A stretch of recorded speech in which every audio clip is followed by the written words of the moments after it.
Namo tassa bhagavato arahato samma sambuddhassa. Namo tassa bhagavato arahato samma sambuddhassa. Namo tassa bhagavato arahato samma sambuddhassa. Welcome, dear friends in Dhamma, for our final discussion on the Mangala Sutta. In the first sermon, we discussed the reason why the Buddha recited the Mangala Sutta, which is arguably one of the most significant discourses in Buddhism. We also discussed the second stanza, second gatha, which talks about the foundational principles and factors that help us begin this journey towards Nibbana. We then moved on to other factors or character traits that we must improve in order to live a more meaningful and productive life with happiness. By the time you get to this stage, you will most probably be about 60 years or older. But remember, there may be wiser individuals who may reach this stage much earlier. Sometime at the 30, 40 or 50 years. Sometime maybe before 30. However, you have lived your life.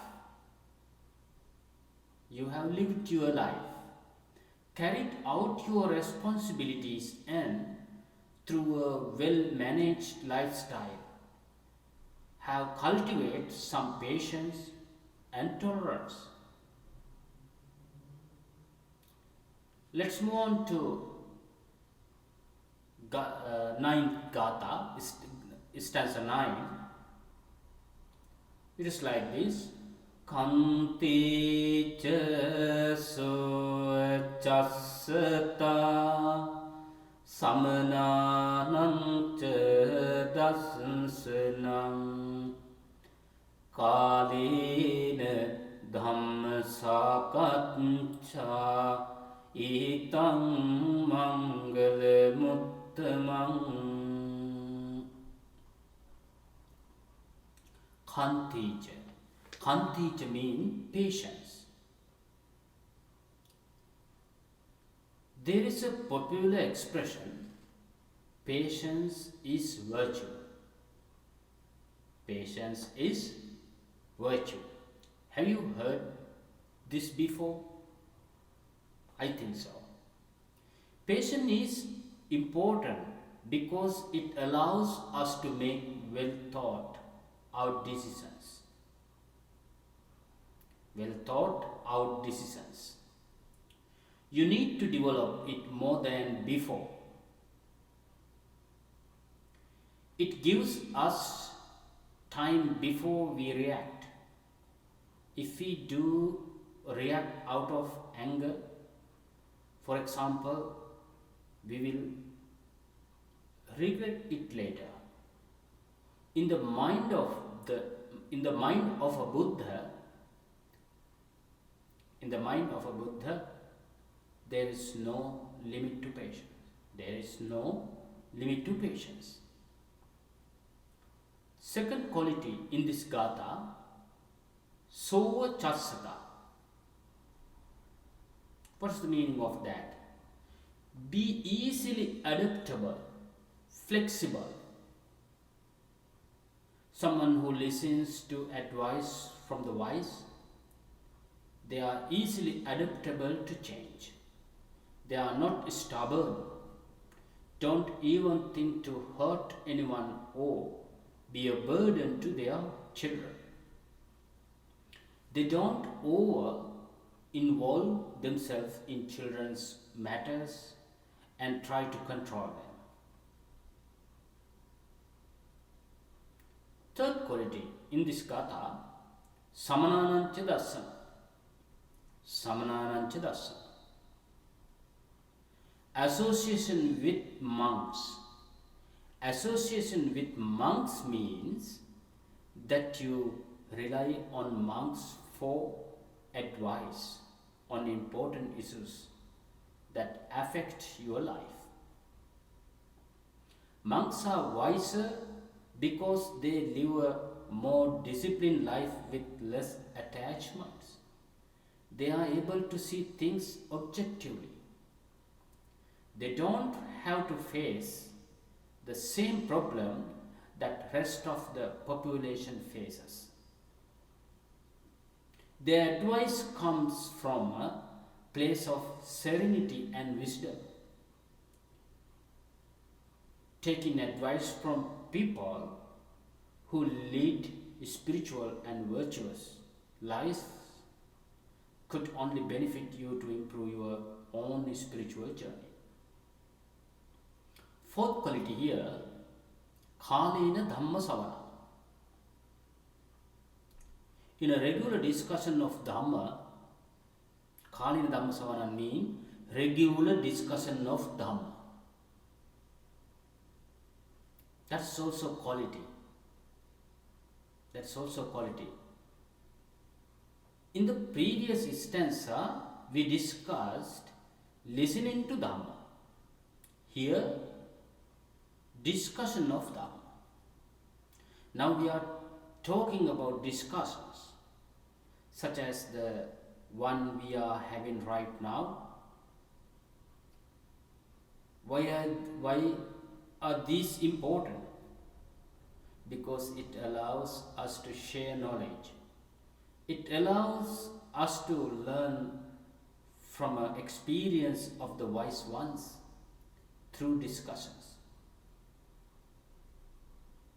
We are able to both solidify our own knowledge and be confident in Dhamma, or if there are any misunderstandings, is there any wrong view, wrong thinking pattern, wrong effort, wrong livelihood, even wrong speech. Even wrong speech.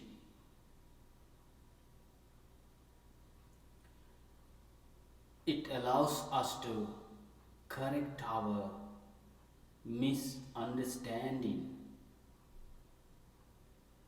misbehaviors, to improve, correct misbehaviors, and to improve our knowledge, how to deal our life.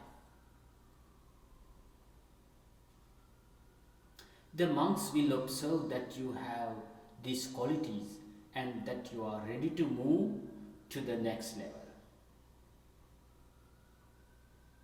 So far, we have discussed 30 qualities. 30 qualities. These are very important. Gatha by gatha, stanza by stanza, has explained very important qualities. I want you to understand these well and practice them from an early age. That is why we are discussing this now. If you regularly practice these qualities, or practice these qualities or ethics, or focus on these good behaviors, then it becomes second nature to you. Then it becomes second nature to you. It becomes part of your identity, of who you are. Now you can think about yourself If you don't have these qualities, what kind of person am I? What kind of nature I have? So, please and remember to focus these qualities and ethics.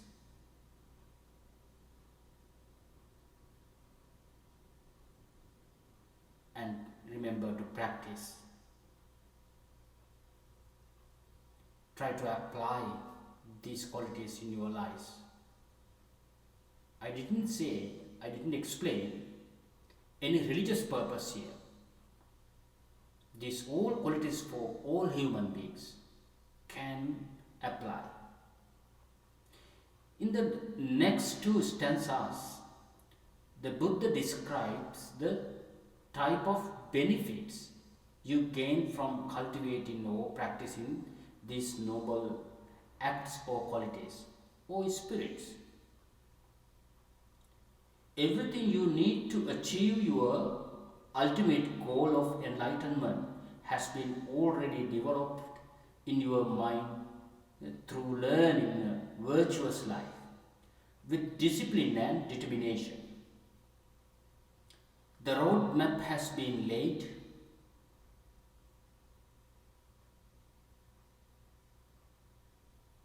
If you wish, you can easily enter an ascetic life or a life of solitude. Life of solitude. Such a person has already overcome their defilement and attachment. No stress, no depression, or sufferings. That life. Stanza 10, next stanza. Let's recite that. Tapocha brahmacharyancha ariya satchana dasanam nibbana satchi kiriyacha itam mangala muttamam. Tapocha brahmacharya, tapocha, energetic self-restraint.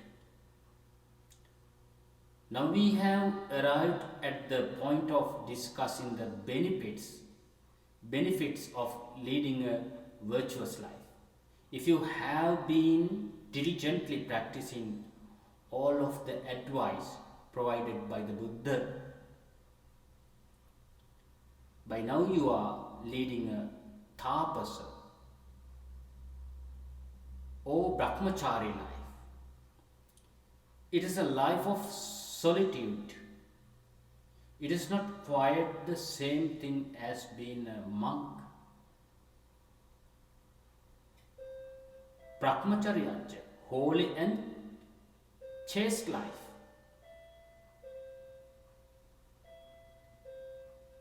Holy and chaste life. Brahmacharya. Tapasa life leads a tranquil life with no attachment to materialistic or emotional bonds. In other words, such a person has already departed from physical and mental attachments. Tapasa and Brahmacharya life. They already live their lives submerged in metta, loving kindness, karuna, compassion, mudita, altruistic joy, and upekha, equanimity. It is very easy for a person who leads such a life to achieve enlightenment.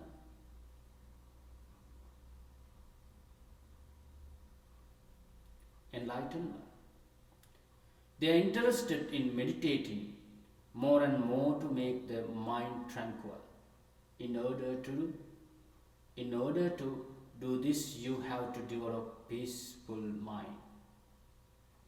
You have to develop a peaceful mind. At this stage, you have become a very disciplined and moral human being through determined practice over your whole life. Now you have developed your mind to the point where you could very easily practice mindfulness. You have become a suitable person to practice.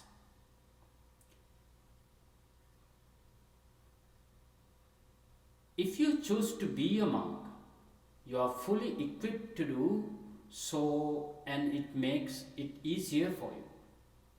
Someone who is in the state of mind enjoys the bliss that those in the Brahma realm enjoy. It is not the same thing as sensual pleasures people are used to enjoy. It is spiritual and altruistic joy.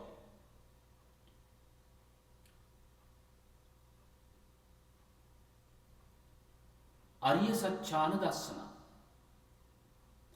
So then he or she can insight into the noble truth. Arya Satchana Dasana. Being at this stage, you should be able to develop the wisdom to realize the Four Noble Truths. Nibbana Satya Kiriyati. Nibbana Satya, realization of Nibbana, enlightenment. Now his or her focus has been readjusted to realize the ultimate truth. If you want to one day become enlightened, this is the path to do so. Move from conventional to ultimate truth. Now he or she can concentrate. Stanza 11 is like this. Puttassa loka dhammehi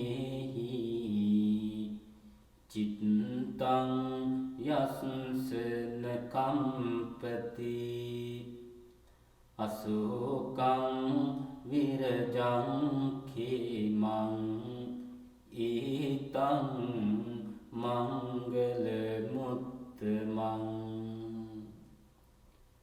There are four qualities again in this stanza, 11th stanza in the Mangala Sutta.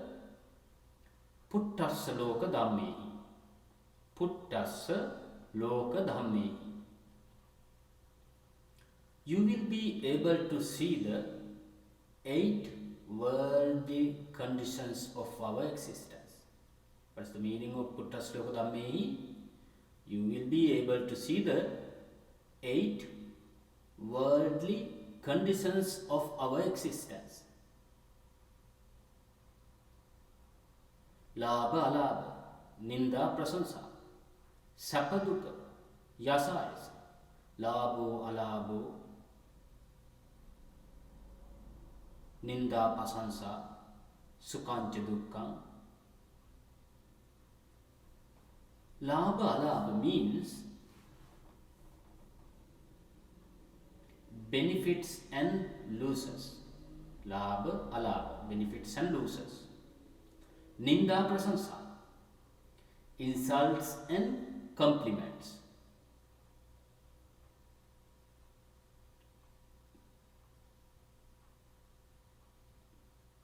Sapa dukkha, sukhancha dukkha, happiness and sadness.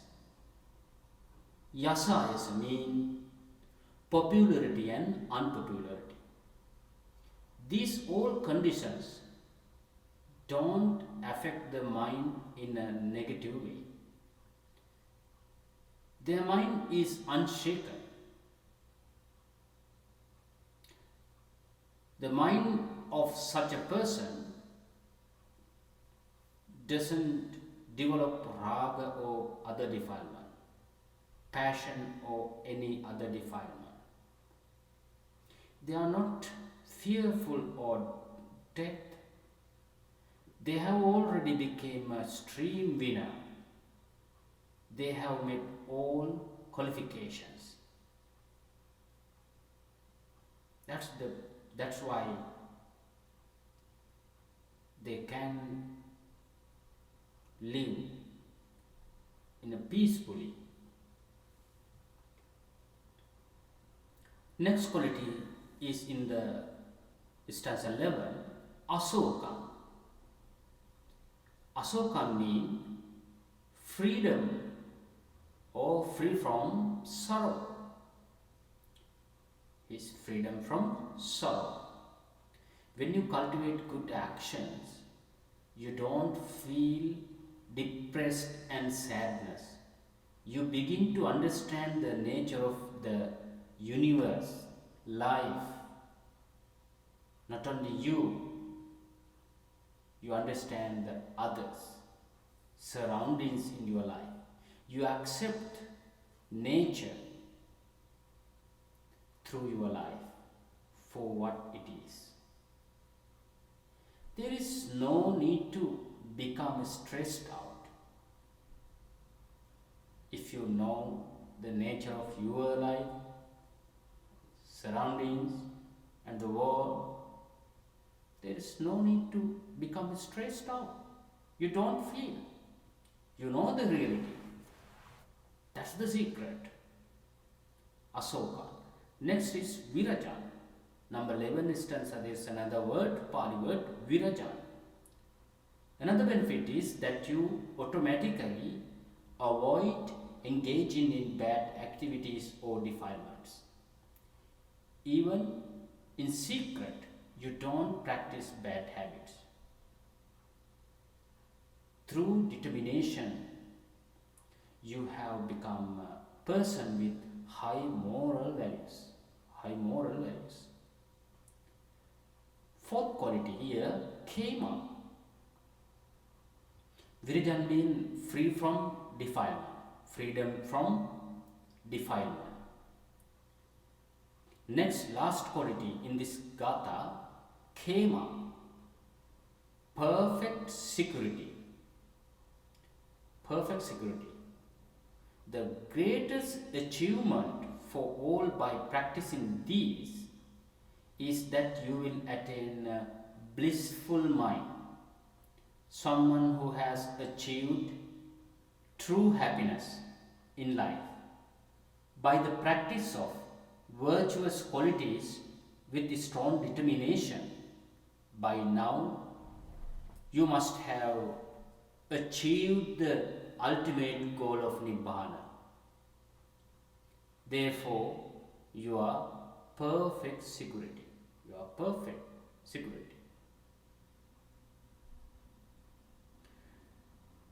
The happiness and satisfaction you desire cannot ever be obtained from materialistic things. We define success in terms of all of the material and physical things we could accumulate. Do you know anyone in this life who has found ultimate happiness from his or her belongings? You have a good house, a spouse or husband, healthy children, cars, computers, and latest cell phones. Do you think you will be happy with that, or will you want more? People generally tend to chase the latest trends and fashions developments. Will it over be enough? We are not able to measure what would satisfy you. What would satisfy you?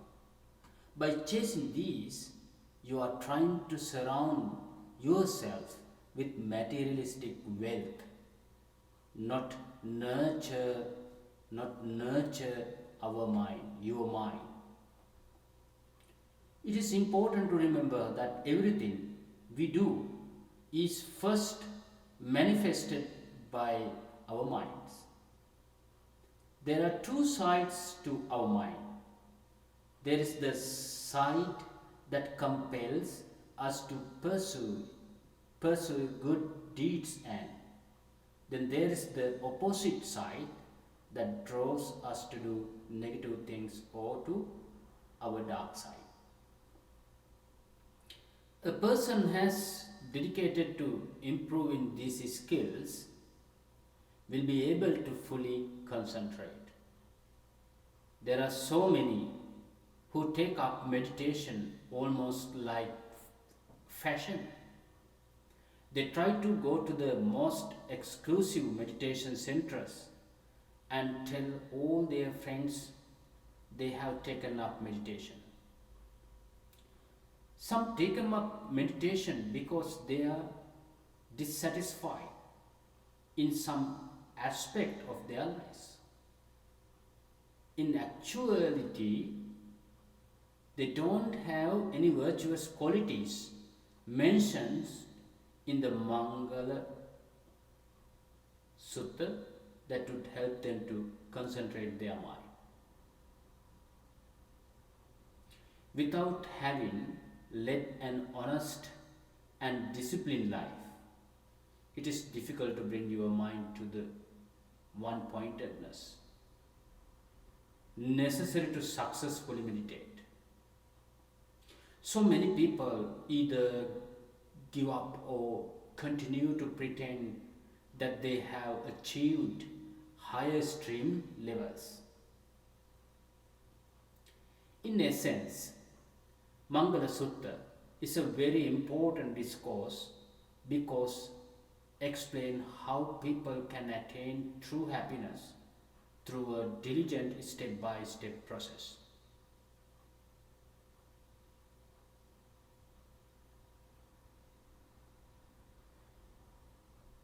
You cannot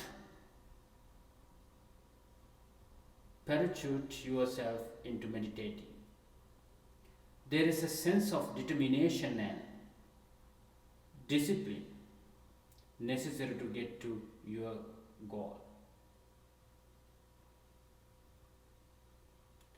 Being able to recognize this is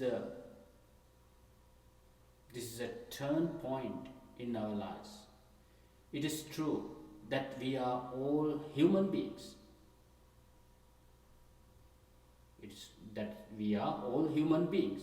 But being a human means that you must recognize this quality in our lives. I would like to say that again, that sentence, that statement, that is true, that we are all human beings. But being a human means that you must recognize these human qualities in our lives. Without that, we can labelize. We are human beings. We can say that. If you don't have human qualities, we cannot say anymore you are human beings.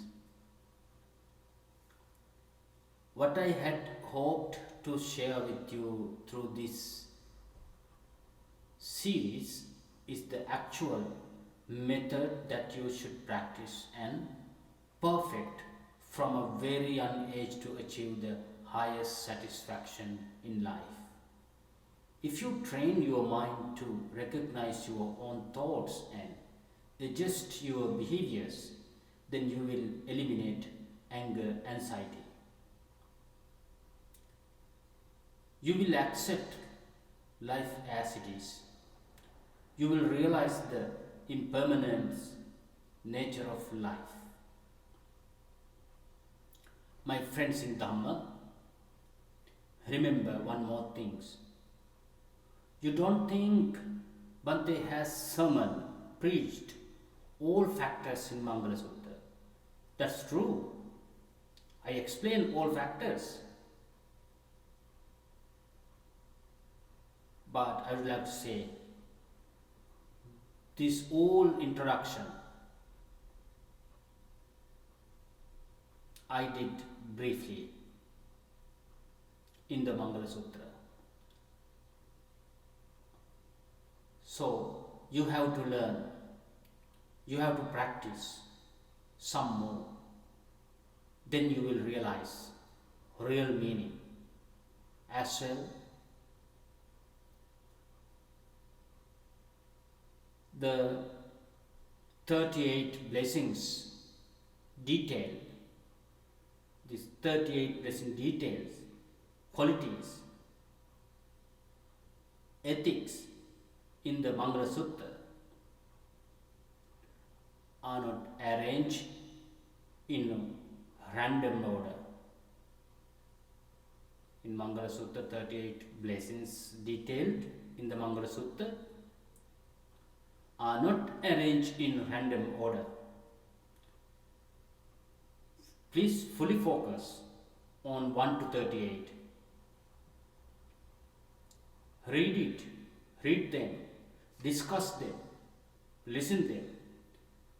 Their arrangement is strictly, thoroughly logical, and the sequence is natural and progressive. So, my friends in Dhamma, please, everybody here today, determine to practice and learn Mangala Sutta. Mangala Sutta.